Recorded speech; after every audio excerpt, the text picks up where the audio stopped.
I was just with Mike Tyson. I know I'm name dropping. But there is something special about Mike Tyson. There is no way around that. And Tyson was put in such an interesting spot a number of years ago. Triller decides it's going to get in the space. Somehow gets Mike Tyson and Roy Jones Jr. to box each other. Gets Jake Paul on an undercard. Had Ric Flair, and there was something with a slap contest. I mean, right? But do you guys remember this event? Oh, by the way, Mike looks pretty damn good. Like, he went out there and he looked like he was pretty fit. He looked like he was in shape. He had to dig deep a little bit. It was an interesting match.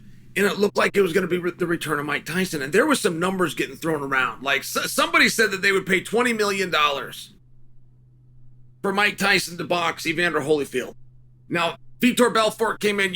I don't need a history correction by you guys. I'm just reminding you of the timeline.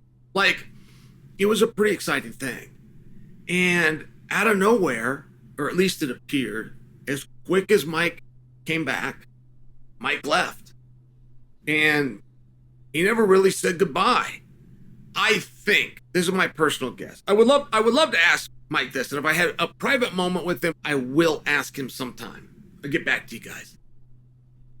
I think he has been surprised at the open arms our community greets him with. I feel as though MMA has more of an excitement and more of an appreciation for Mike Tyson than boxing. That's what I feel. Because I hear the way MMA fighters talk about him. I hear the way people in production talk about him. People in the PR team, people that you wouldn't see. The promoters themselves, the sponsors. I mean, there is a genuine enthusiasm. And what I had done tonight, my level of participation, but I was on the stage and I was helping call with my partner, Sean, the weigh-ins. I'm handling Bellator guys. Sean's doing the PFL guys, but Mike's in the middle. So when the two guys come to weigh in, they then will do the face-off, and there's Mike in between them. It's a great photo op.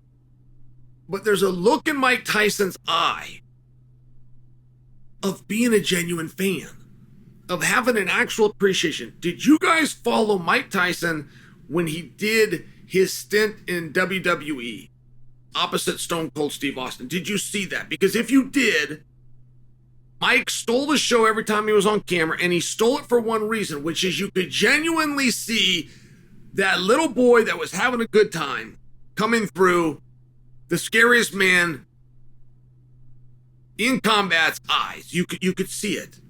I mean, I argue for people that Daniel Cormier's superpower, like as a broadcaster, as an analyst, his superpower is not understanding the sport to the level of Dominic Cruz.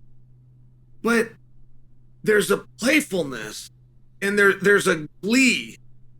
There's a childlike glee where you can tell that Daniel is legitimately a fan and the baddest dude in the room at the same time. It's a very interesting juxtaposition. And I just see that with Daniel. I see that with Mike Tyson. Like Mike was staring at these guys when these guys were facing off. And the more intense the stare down was, the more you could see he liked it, right?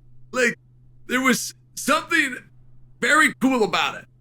And the fighters in the back, Mike's going to put the belt around a couple of their waists and they're bragging about it on social media. They're telling their friends, hey, we got MMA champions. Don't you want an MMA champion to put the belt on you? No, they don't. They want Mike to do it.